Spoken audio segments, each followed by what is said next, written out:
Di sebuah desa kecil yang dikelilingi hamparan sawah hijau dan jalan tanah berdebu, hiduplah seorang gadis remaja bernama Alia, usianya baru 17 tahun. Namun matanya menyimpan kedewasaan yang lahir dari kehidupan yang keras. Rambut hitamnya selalu dikuncir sederhana, wajahnya cantik meski tanpa riasan, dan senyumnya lembut walau sering ditutupi oleh rasa letih. Alia bukan gadis desa biasa, ia dikenal rajin membantu orang tuanya, pandai menyapa tetangga, dan hatinya penuh kasih. Namun di balik itu semua, ia menyimpan kerinduan yang dalam, kerinduan akan masa depan yang lebih baik, bebas dari kemiskinan yang selama ini mencekik keluarganya. Setiap sore sepulang sekolah, Alia sering bertemu dengan Bagas, pemuda 19 tahun yang tinggal hanya beberapa rumah dari tempatnya. Bagas tinggi, berwajah teduh. Meski hidupnya pun tak jauh berbeda dengan Alia, sama-sama sederhana, sama-sama berjuang.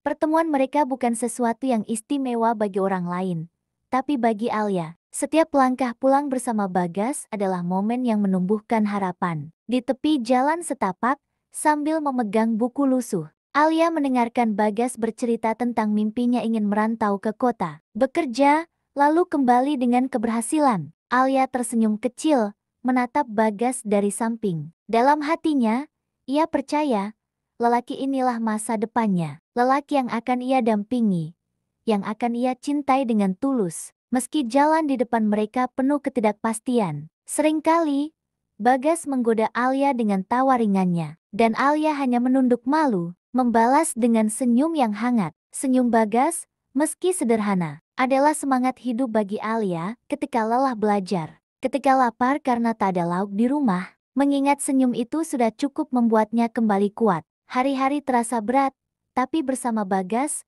Alia merasa dunia seolah lebih ringan. Ia yakin, selama ada Bagas di sisinya, mimpi untuk keluar dari jerat kemiskinan suatu hari nanti bisa tercapai. Malam itu, desa sudah tenang. Hanya terdengar suara jangkrik dan sesekali gonggongan anjing jauh di kejauhan. Lampu jalan tunggal yang redup, dengan cahaya kuning temaram, menjadi saksi dua anak muda yang duduk di bawahnya, Alia dan Bagas. Alia menunduk, memainkan ujung kerudungnya. Malam sejuk, tapi hatinya berdebar lebih hangat daripada biasanya. Bagas menatap lurus ke depan, lalu perlahan melirik Alia yang duduk tak jauh di sampingnya. Ya, suara Alia lirih, memecah sunyi. Aku ingin jadi guru.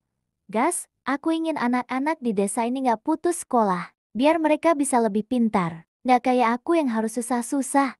Mata Alia berkaca-kaca, tapi senyumnya tetap tulus. Bagas terdiam sejenak, lalu menoleh, menatap wajah Alia yang diterangi cahaya lampu jalan. Kalau aku, Bagas menarik napas dalam, suaranya mantap. Aku ingin kerja di kota, aku ingin sukses, biar bisa bantu ibu, bantu keluarga, dan kalau bisa, aku juga ingin bahagian kamu. Kata-kata itu membuat wajah Alia memerah. Ia menunduk semakin dalam, jantungnya berdegup cepat. Belum pernah Bagas bicara sejujur ini. Ada jeda sejenak, hanya ada angin malam yang berhembus, menggoyang dedaunan di sekitar mereka. Lalu Bagas melanjutkan, kali ini lebih lembut, hampir seperti bisikan. Apapun yang terjadi, Alia, kita harus bersama. Jangan sampai keadaan misahin kita. Alia menoleh, menatap mata Bagas yang begitu serius. Seketika, hatinya penuh keyakinan. Ia tahu hidup tak pernah mudah. Kemiskinan, rasa lapar, kerja keras yang melelahkan semua sudah jadi bagian dari mereka. Tapi malam itu, di bawah cahaya lampu jalan yang redup, Alia percaya satu hal, selama mereka berpegangan, tidak ada yang mustahil. Senyum perlahan terbit di wajah Alia, senyum yang bercampur antara bahagia, harapan, sekaligus ketakutan akan masa depan. Namun ia tetap berkata dalam hati, aku percaya padamu. Bagas, aku percaya pada kita. Hari-hari yang tadinya berjalan biasa saja, mendadak berubah kelam. Kabar buruk datang seperti petir di siang bolong. Ayah, Bagas meninggal mendadak karena serangan jantung. Rumah keluarga Bagas dipenuhi isak tangis. Orang-orang kampung datang melayat. Suara doa terdengar dari ruang tamu. Sementara Bagas terduduk di pojok kamar, wajahnya pucat dan matanya bengkak. Ia tak bisa menerima kenyataan ayahnya pergi begitu cepat. Alia, dengan langkah ragu, datang ke rumah itu. Ia melihat Bagas dari jauh, duduk lemah seperti kehilangan arah. Perlahan Alia mendekat, lalu duduk di sampingnya. Ia tak banyak berkata-kata, hanya meraih tangan Bagas dan menggenggamnya erat. Hanya genggaman itu, namun cukup untuk membuat Bagas menoleh. Matanya penuh air mata, bibirnya bergetar. Seakan Alia ingin menyampaikan, tanpa suara, kau masih punya aku. Hari-hari setelah pemakaman berjalan berat, keluarga Bagas kehilangan sosok pencari nafkah utama. Rumah itu terasa lebih sepi, lebih berat. Seakan ada dinding yang runtuh di dalamnya. Di saat itulah, kakak Bagas, Chandra 25 tahun, kembali dari perantauan. Chandra selama ini bekerja di luar kota sebagai buruh bangunan. Tubuhnya tegap, kulitnya legam terbakar matahari. Ia pulang dengan wajah tegar, mencoba menutupi kesedihan. Kehadiran Chandra membawa perubahan. Dengan tanggung jawab sebagai anak tertua, ia bertekad menggantikan posisi ayah mereka sebagai kepala keluarga. Namun beban itu berat, dan semua orang di rumah bisa merasakannya. Bagas semakin murung, ia kehilangan semangat, sering termenung, bahkan sekolah pun jadi terasa hambar. Tapi di tengah semua itu, Alia selalu hadir. Setiap sore ia mendatangi rumah Bagas, sekadar membawakan makanan kecil atau hanya duduk bersama di teras rumah. Ia bicara pelan, penuh kelembutan, seperti ingin menenangkan badai yang berkecamuk di hati Bagas. Malam demi malam, Bagas tidur dengan mata masih basah. Namun ketika ia mengingat Alia, ada sedikit cahaya yang menyelinap di tengah gelapnya duka. Sejak hari-hari duka itu, Alia semakin sering datang ke rumah Bagas untuk membantu. Ia menyapu halaman, membawakan makanan kecil, atau sekadar menemani Bagas yang masih murung. Namun tanpa ia sadari, ada sepasang mata lain yang sering memperhatikannya diam-diam, Chandra. Awalnya, hanya sekilas. Setiap kali Alia lewat, Chandra menunduk, seolah tak ingin ketahuan. Tapi semakin hari, tatapan itu makin lama bertahan. Ada kekaguman dalam sorot mata Chandra, kekaguman yang bercampur rasa bersalah. Karena gadis yang ia pandang adalah kekasih adiknya sendiri. Sore itu, saat Alia menjemur pakaian di halaman, Chandra menghampiri dengan alasan sederhana. Alia, nggak usah repot-repot bantu begini. Kamu pasti capek. Alia tersenyum sopan. Nggak apa-apa, Mas, saya ikhlas. Biar Bagas nggak tambah kepikiran. Chandra mengangguk, tapi matanya menatap terlalu lama. Alia yang peka mulai merasa canggung. Ia cepat-cepat mengalihkan pandangan, berusaha mengakhiri percakapan. Beberapa hari kemudian, ketika Alia datang membawa makanan, Chandra kembali mencari-cari alasan untuk berbicara. Kadang ia menanyakan hal sepele tentang sekolah Alia, tentang keluarganya, tapi cara Chandra memperhatikan terasa berbeda, terlalu intens, hingga membuat Alia gugup. Ada momen ketika Alia berjalan melewati ruang tamu, dan Chandra memanggilnya, hanya untuk berkata, "Kamu baik sekali, Alia. Andai semua orang sebaik kamu, mungkin dunia gak akan sesepi ini." Alia tercekat, tak tahu harus menjawab apa. Kata-kata itu terdengar manis, tapi juga menimbulkan perasaan tak nyaman. Sejenak, Alia menunduk dalam-dalam, lalu pamit pulang lebih cepat dari biasanya. Di malam yang sunyi, Alia termenung di kamarnya. Hatinya gelisah. Ia mencintai Bagas dengan tulus, tapi perlakuan Chandra mulai membuatnya bingung. Ada batas yang seperti dilanggar, meski dalam bentuk perhatian dan kata-kata. Ia takut Bagas salah paham, atau lebih buruk lagi hubungan mereka rusak karena perasaan yang tak seharusnya ada. Hari-hari setelah kepergian ayah Bagas membuat rumah itu terasa semakin hampa. Ibu Bagas terlihat murung, tubuhnya sering sakit-sakitan, dan pikirannya dipenuhi kecemasan tentang masa depan kedua anaknya. Suatu malam, setelah makan malam sederhana dengan nasi dan sayur bening, suasana rumah hening. Hanya terdengar suara sendok beradu pelan. Chandra duduk menunduk, sementara Bagas melamun, tatapannya kosong. Tiba-tiba, sang ibu bersuara lirih. "Chandra, ibu sudah tua, ibu nggak sanggup lagi ngurus rumah sendirian, apalagi sekarang, kamu yang jadi kepala keluarga. Ibu ingin kamu segera menikah, biar ada yang nemenin, ada yang bantu." Chandra terdiam. Bagas menoleh, kaget mendengar kalimat itu. Suasana seketika kaku. Ibu melanjutkan, kali ini dengan nada penuh keyakinan. "Ibu lihat, Alia itu gadis baik, rajin, sopan, tulus. Ibu pikir, kalau dia jadi istrimu, Chandra, hidup kita bisa lebih ringan. Kamu punya pendamping." Bagas juga tetap dekat dengan Alia karena dia sudah seperti keluarga kita sendiri. Ucapan itu menusuk hati Bagas seperti pisau. Matanya melebar, wajahnya pucat.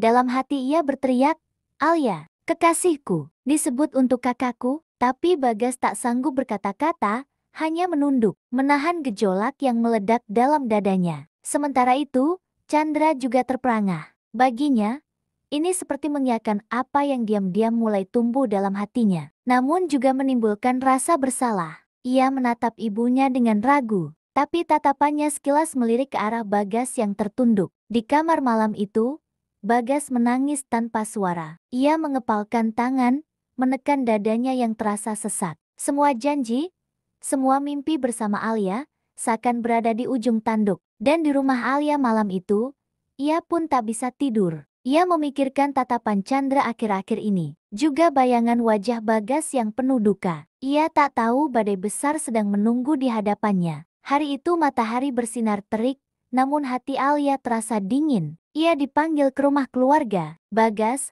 pikirannya sederhana mungkin, untuk membantu pekerjaan rumah seperti biasa, atau menemani Bagas yang akhir-akhir ini murung. Namun begitu sampai, suasana berbeda. Di ruang tamu, Ibu Bagas duduk dengan wajah serius. Chandra di sampingnya, menunduk, sementara Bagas berdiri di pojok ruangan. Wajahnya tegang, matanya menghindar dari Alia. Alia gugup, ia duduk pelan di kursi, tangannya bergetar. "Ada apa ya, Bu?" tanyanya lirih. Sang ibu menarik napas panjang, lalu berkata lembut tapi tegas, "Alia, kamu sudah seperti anak sendiri di rumah ini." Ibu nggak menutup mata.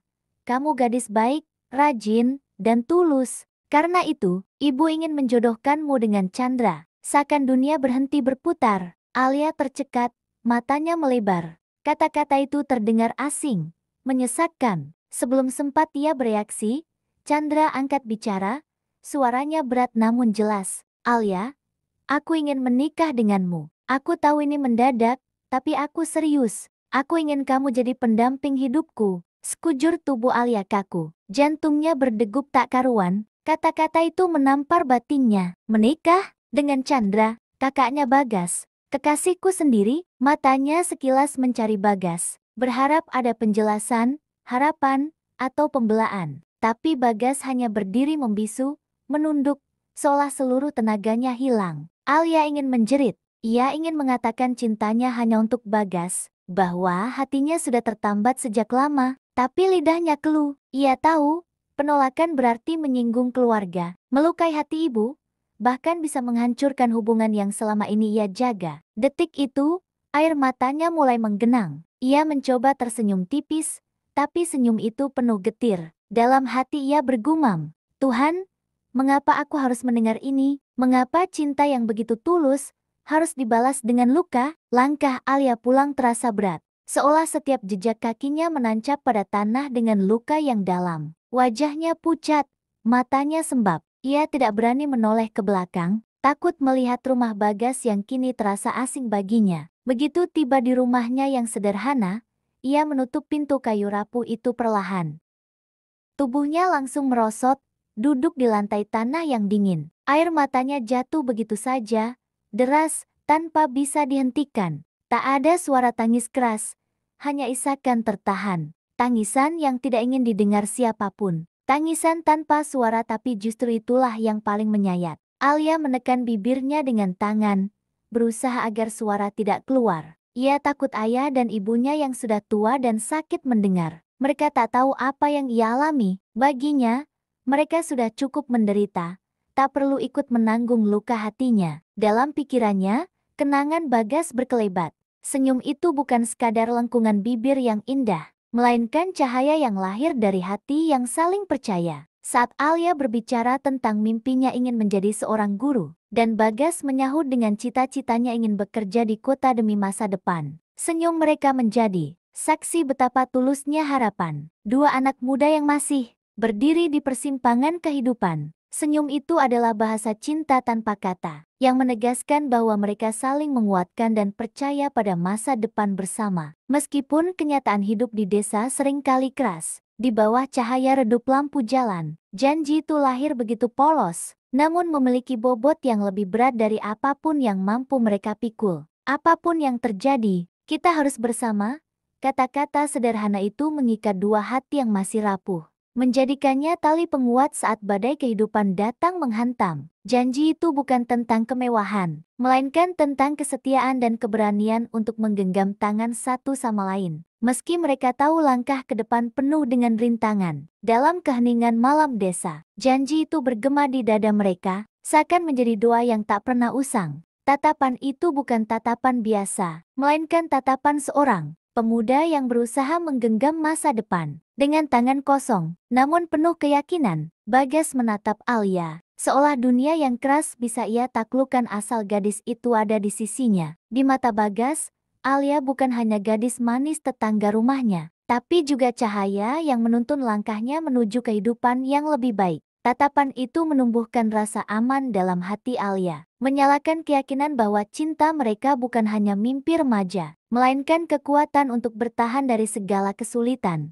Semua itu kini hancur, seolah hanya mimpi kosong. Alia memeluk dirinya sendiri, tubuhnya gemetar, hatinya berteriak, "Aku mencintaimu, Bagas. Tapi mengapa justru kakakmu yang menginginkanku? Mengapa kau hanya diam? Apakah cintamu kalah oleh restu keluargamu?" Air matanya terus mengalir, membasahi baju lusuhnya. Waktu berjalan, sore perlahan berganti senja, namun Alia masih di tempat yang sama. Ia merasa sendirian, terjebak dalam keputusan yang tak pernah ia minta. Di luar, suara ayam berkokok menyambut malam. Tapi di dalam hatinya hanya ada sunyi yang menekan. Sebuah kesedihan yang tak bisa diceritakan. Kepada siapapun hanya bisa ia simpan dalam diam, dalam tangisan tanpa suara.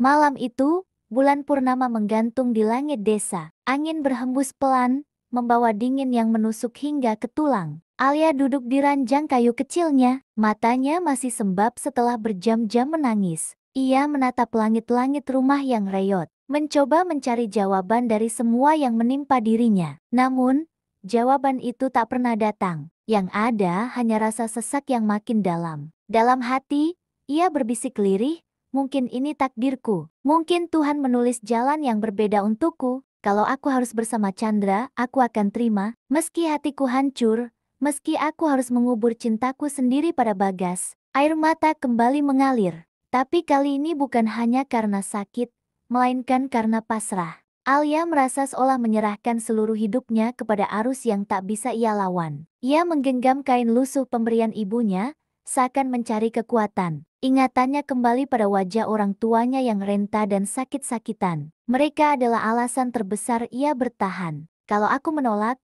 keluargaku akan semakin tertekan. Kalau aku pasrah, setidaknya mereka bisa tetap hidup dengan tenang. Di kejauhan, suara kentongan ronda terdengar sayup, menandai malam semakin larut, tapi bagi Alia, waktu seakan berhenti. Ia menutup mata, membiarkan air mata terakhirnya jatuh ke bantal tipisnya. Tak ada teriakan, tak ada perlawanan. Hanya seorang gadis remaja yang menyerah pada keadaan, memeluk hancurnya cinta dalam kesendirian. Di balik sunyi malam, hanya satu doa yang ia panjatkan dalam hati. "Tuhan, kuatkan aku, meski aku tak bahagia, biarlah orang-orang yang kucintai hidup dengan tenang." Dan malam itu, Alia belajar arti cinta yang paling pahit.